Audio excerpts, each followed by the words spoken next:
Here we are back in Bikdip's Adventure 2, and you might be wondering now, where am I supposed to go? Because if you take a look at the map here, you'll see that pretty much everywhere I've been has been taken care of. Exception being this screen right here, which I can't really get into. Well, that's actually where I'm supposed to go next. You have to use the ocarina just sort of to skip ahead. Yeah, it's kind of dumb like that.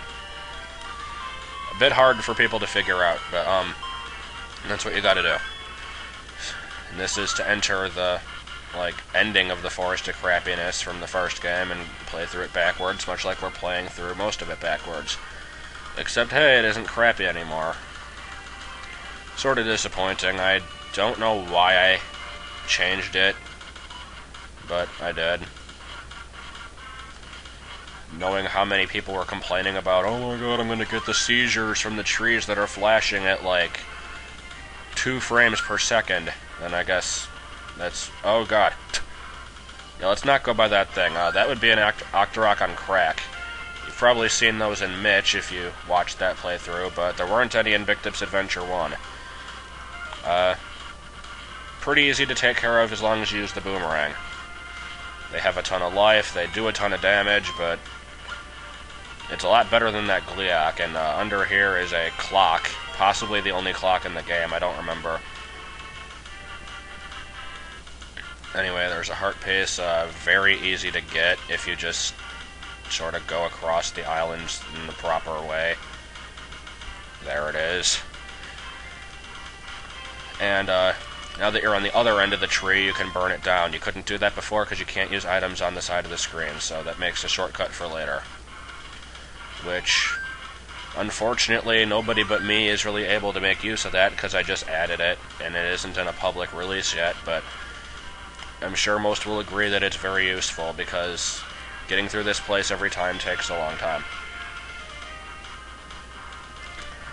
Anyway, in here, just says, yeah, that was the Forest of Crapiness. But it isn't anymore, because it's been through rehab. It's not crappy anymore, it learned to be a normal forest. Kind of like how SpongeBob learned to be normal. He was better off the way he was. Anyway, here we got the maze path again. I believe last time you had to use the whistle to open it, and it's the same way here. And hooray, palette problems. I don't know, because they're not as good when they're dry. But yeah, that's a hint. You're supposed to go west, east, west, north. Pretty easy to figure out, I think.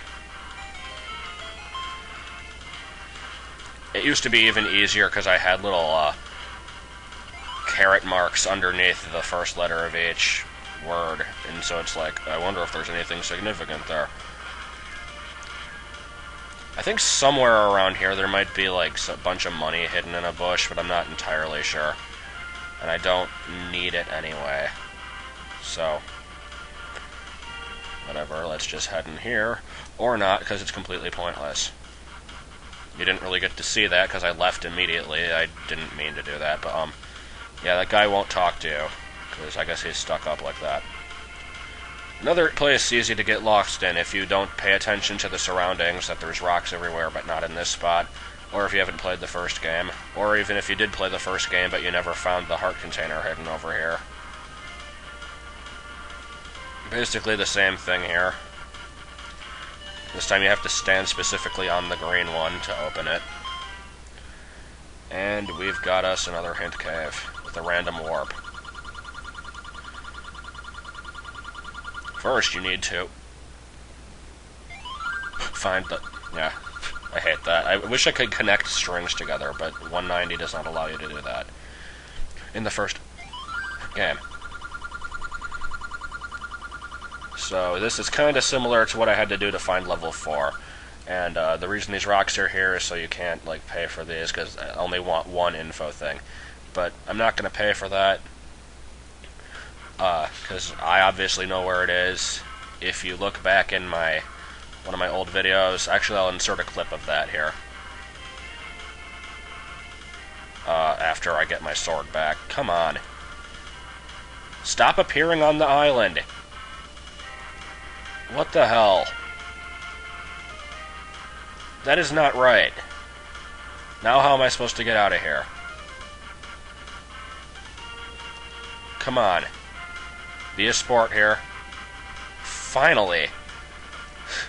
That's something I should probably fix. But anyway, it's on this screen. Secret here, if you can't tell, it's slightly off color. Yeah, the mountain spot. It is right here. You have to stand right here and play the whistle. And then it opens up.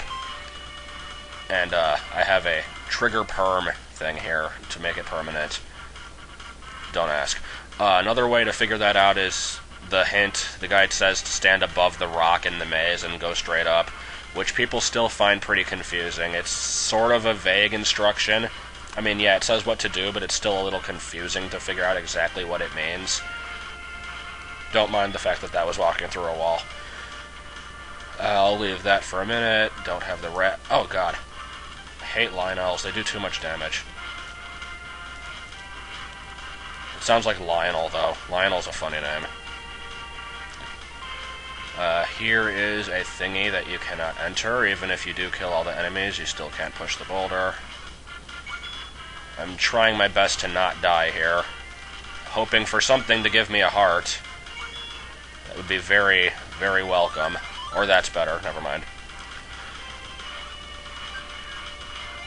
Come on. I know there's hidden money on this screen.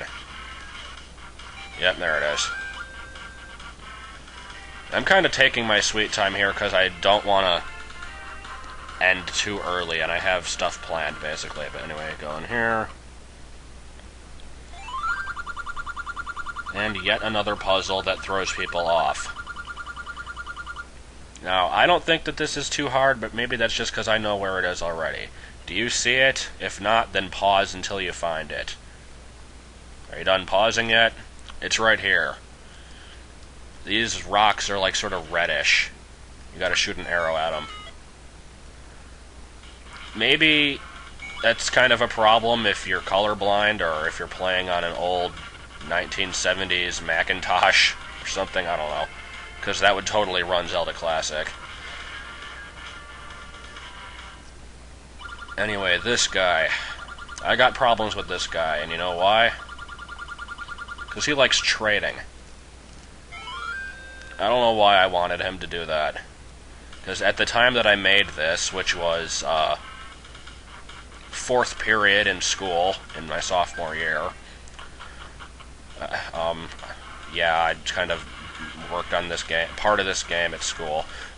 Anyway, at that time I didn't hate trading yet, mostly because the 4th generation of Pokemon wasn't out yet, and so there was no Wi-Fi, and so it hadn't become a widespread problem yet. Anyway, random bushes. And there we've got a Dark Rock. Also a new addition. There didn't used to be Dark Rocks, but you can push Dark Rocks now that you have the better medallion that you got from the trade. And it leads to level 5. Oh god, level 5. Only going to be in here for a little while, and then I'm going to leave. Why would you want to be in here for a long time? Level 5 is a gigantic maze. When I say gigantic, I freaking mean it. Hopefully I'll finish the whole thing in the next segment. Probably not. Oh god. See, even I don't know where to go. Restart. I just gotta get that key. You could see the top of it. Is this the right way? I think it is. This is by far my least favorite of all the levels I've made.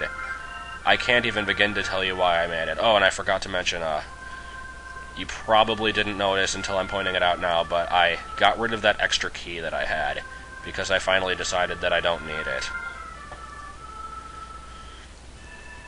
Okay, I got 1 minute to get through this place. Or actually less, because I'm going to be inserting extra clip. Move faster. This isn't fast enough. Come on, Bargo. I know you don't have legs, but move faster, seriously. Ugh. Dead end. Clicked outside the window. Yeah, I'm just gonna have to stop.